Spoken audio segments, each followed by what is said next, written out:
Ci auguriamo di voltare finalmente pagina dopo 3 anni e mezzo in cui il nostro Paese è sprofondato in una crisi economica, ma non solo economica, ma soprattutto politica, etica, sociale.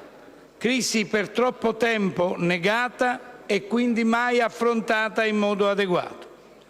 Qualcuno ha cercato di considerarla figlia di ossessioni ideologiche, traendone spunto da ristoranti pieni e da aerei affollati.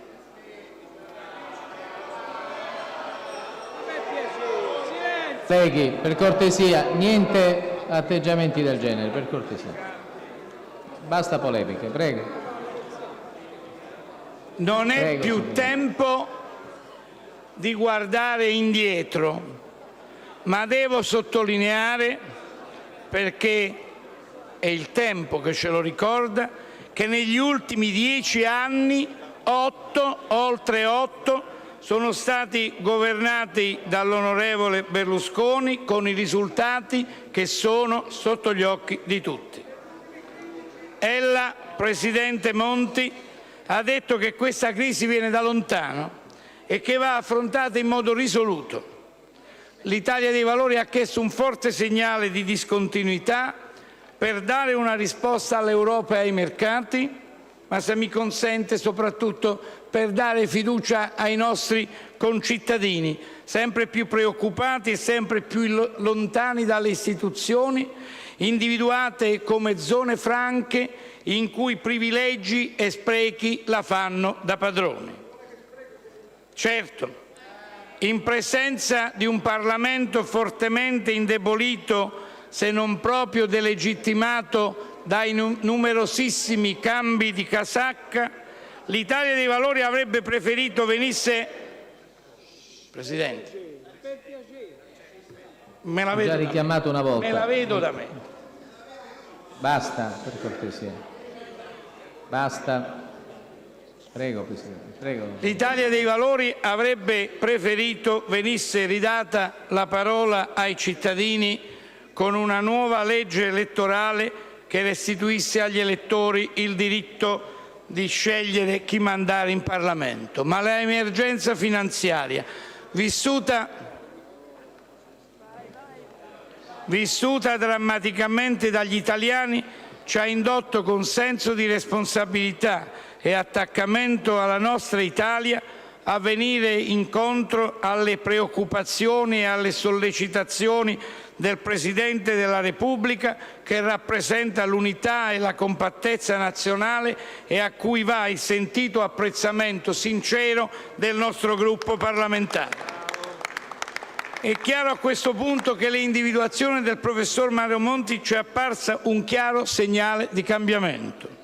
Tale è la sua caratura professionale, la sua esperienza, i suoi trascorsi alla Commissione europea. Ma per l'Italia dei Valori ancora non bastava, signor Presidente. Era necessario che il Governo nascesse senza ministri provenienti dalla politica, ma tutti scelti per il loro prestigio curriculare. Il dato di fatto è che abbiamo un esecutivo snello, con esperienze di peso, in grado per la competenza che hanno di interloquire positivamente con il Parlamento. Il Governo che è qui in quest'Aula avrà il voto di fiducia dell'Italia dei Valori. Colleghi, non siamo in uno stadio. Contribuiamo dunque a fare nascere il suo Governo prendendocene anche un po' di merito e di responsabilità, e lo aspettiamo alla prova dei fatti negli interventi concreti.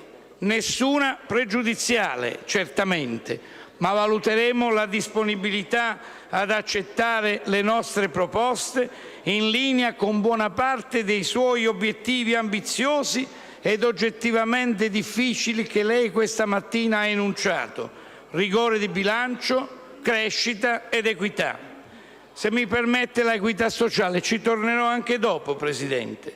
Dovrà informare tutti i provvedimenti che il Parlamento approverà e su questo noi saremo vigili senza farle alcuno sconto. giustizia sociale tra le varie componenti della nostra società, guardando a chi rimane indietro, al prossimo debole e svantaggiato. Diversamente avremo aumento degli squilibri e delle tensioni che non favorirebbero la crescita. La tutela di chi oggi non ha un lavoro, lei lo ha detto, dei giovani, delle donne, dei precari, ci vedrà attenti, ma potrà essere declinata in tanti modi e noi ci adopereremo perché i diritti non vengano derubricati a concessioni, specie il sacrosanto diritto al lavoro che non può essere compresso o negato. Le abbiamo chiesto, incontrandola nel colloquio formale avuto con lei, che bisognava partire dalle leggi del buon esempio, riduzione dei privilegi e dei costi della politica, e li abbiamo ritrovati nel suo discorso di insediamento. La lotta all'evasione fiscale. Prego, senatore prosegua. Un po' di pazienza anche lei. No, abbiamo pazienza. Non è sua responsabilità. Mi sto sforzando di garantirle la possibilità di poter parlare per come è giusto che sia. Prego. La lotta all'evasione fiscale e all'illegalità ci vedrà senz'altro in prima linea, ed è da tempo che abbiamo chiesto la tracciabilità delle transazioni a partire da 300 euro e l'immediata reintroduzione del reato del falso in bilancio. Combattere l'illegalità per noi vuol dire una seria, forte, senza tregua lotta alla corruzione, che, come non ricorda l'Italia dei Valori ma ricorda la Corte dei Conti, costa al nostro Stato oltre 50 miliardi di euro l'anno. Negli ultimi 3 anni e mezzo milioni di italiani hanno vissuto un vero e proprio inferno.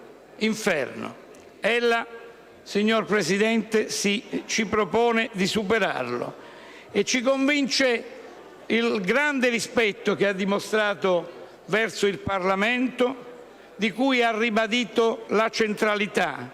Lo ha chiamato cuore pulsante del Paese e da cui va riconosciuta, io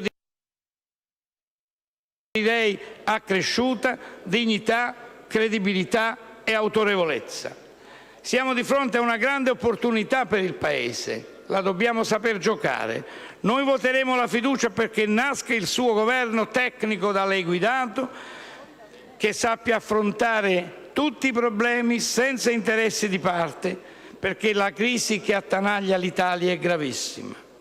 Come lei sentiamo forte l'esigenza di impegnarci per colmare la distanza tra istituzioni e cittadini, ma per farlo dobbiamo lasciarci alle spalle la galleria di errori ed orrori a cui abbiamo assistito.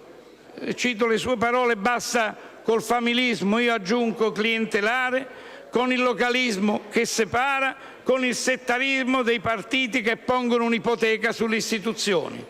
Nessuna pressione o richiesta o sollecitazione, signor Presidente del Consiglio, ha avuto dall'Italia dei Valori nella formazione del suo Dicastero, nessuna pressione avrà nella scelta dei sottosegretari, e noi la invitiamo pregandola di continuare ad attingere a tecnici esterni ai partiti, dentro e fuori da questo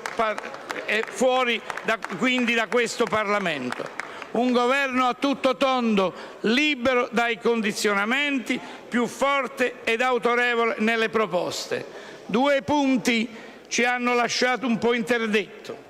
Noi abbiamo fatto un referendum sul nucleare nella scorsa primavera. Noi vorremmo che il signor Ministro dell'Ambiente sappia che innanzitutto va rispettata la volontà di oltre 27 milioni di cittadini e che si muova con molta prudenza nel rispetto della volontà popolare, altrimenti non mi pare che egli parta con il piede giusto. Un minuto, senatore Belisario. Grazie. Quindi attendiamo con fiducia i provvedimenti sul Mezzogiorno, e anche lei il Dicastero non lo ha fatto vivere, della pubblica amministrazione. Deve avere la sua attenzione perché la pubblica amministrazione ha bisogno di essere innovata, rilanciata per abbattere la tempistica e la burocrazia. un confronto con le commissioni, i ministri vengono a riferire, noi siamo pronti al confronto con grande disponibilità, perché questo Governo, la prego di concludere, senatore. Sì, Presidente, non ha un forte consenso numerico, non ha una maggioranza politica. Questa è una debolezza, ma è una forza. Noi riteniamo di poterla sostenere senza far parte di alcuna ammucchiata, ma con la determinazione dei contenuti. Certo, lei lo sa, lo ripetiamo, noi pensiamo che al più presto i cittadini debbano ritornare a esercitare democraticamente il diritto di scegliere. In estate abbiamo raccolto 1.200.000 firme, per cui dovremo andare a votare con una nuova legge elettorale. Per adesso le diamo il buon lavoro, non le faremo mancare né il nostro impegno né le nostre sollecitazioni. Grazie.